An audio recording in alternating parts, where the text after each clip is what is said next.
Gerald Anderson, naiwan sa ere, ang tunay na dahilan sa biglaang pagpapalit ng bida sa The Alibi. Nakakalungkot at nakakagulat ang balitang pumakalat ngayon sa mundo ng showbiz. Isa sa mga inaabangang proyekto ngayong taon, ang pelikulang The Alibi, ay tila naging eksena ng totoong drama sa likod ng kamera. Si Gerald Anderson na ilang buwan ang naghahanda para sa kanyang comeback role ay hindi matutuloy sa proyekto sa halip si Paolo Avellino na ngayon ang bida. Ayon sa mga ulat, matagal nang napili si Gerald para sa papel.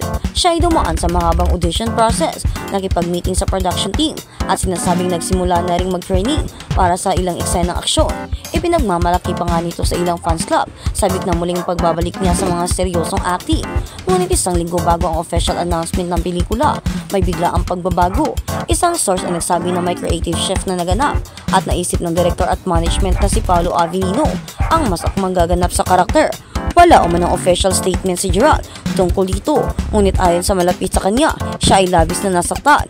Pinaghandaan niya ito sa sobrang excited siya. Nakita namin yung effort niya. Ayon sa kabigigan ng aktor, hindi lang ito basta role. Para sa kanya, ito yung chance na ipakita na mature na siya bilang artista. Sa isang interview, tahimik lang si Paolo sa issue, aniya. Tinanggap niya ang proyekto ng buong respeto at hindi niya alam na si Gerald ang original na napili. Trabaho lang ito. Wala akong intensyon na agawan ang kahit sino, saad ni Paolo. Ngunit hindi napigilan ng mga netizens na magtanong kung totoo nga si Gerald ang unang napili, bakit hindi man lang siya binigyan ng formal na abiso, bakit tila biglaan ang lahat. May haka-haka na may hindi pagkakunawaan ang pagitan ni talent management at producer. May iba naman ay nagsasabing may mga bankable daw na dati si Paolo, kaya siya ang pinili. Hindi rin nawawala ang chismis na may personal na dahilan sa likod ng desisyon sa mga fans ni Gerald, dating bankable. Sa mga fans ni Gerald, malinaw ang nararamdaman, disappointed sila. Trending ang hashtag na hashtag Justice for Gerald. Sa social media, may mga nagsasabi pang dapat ay igalang ang oras, effort at dedikasyon ng isang artista, lalo na kung matagal siyang naghahanda para sa isang role. Sa kabilang banda, hindi rin madali ang posisyon ni Paolo dahil sa kontrobersyang ito, tila nababalot ng pressure ang kaniyang mga performance.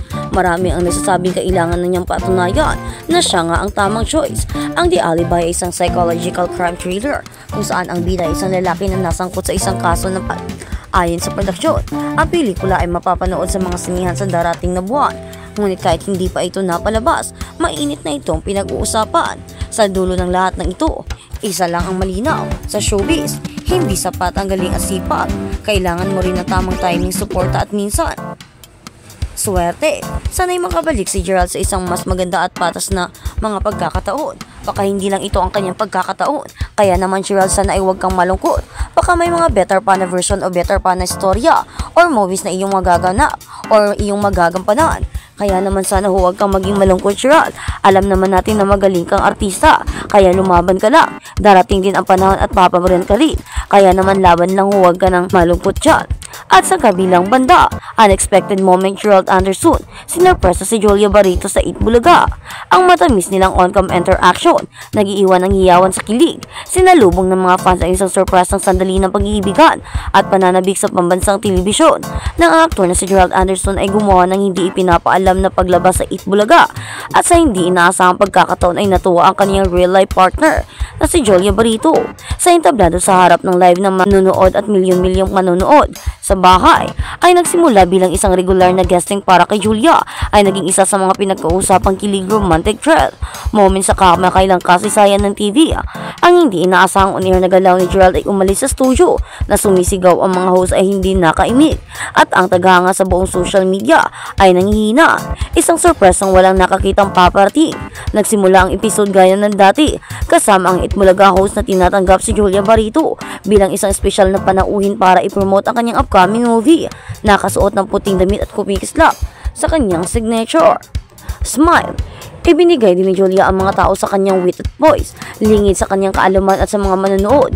Si Gerald Anderson ay tahimik na naghahanda sa backstage sa pakikipag-unayan sa mga producer pa ng palabas at sa management team ni Julia. Habang sinasagot ni Julia ang isang nakakatuwang question and answer segment, biglang nagdilim ang mga ilaw at isang special na mensahe ang nagsimulang tumugtog sa lead screen. Sa likod na sinabi ng isang voice cover, kung may isang taong mahalaga sa iyo ang lahat, hindi mo hintayin ang araw ng mga puso na ipakita ito.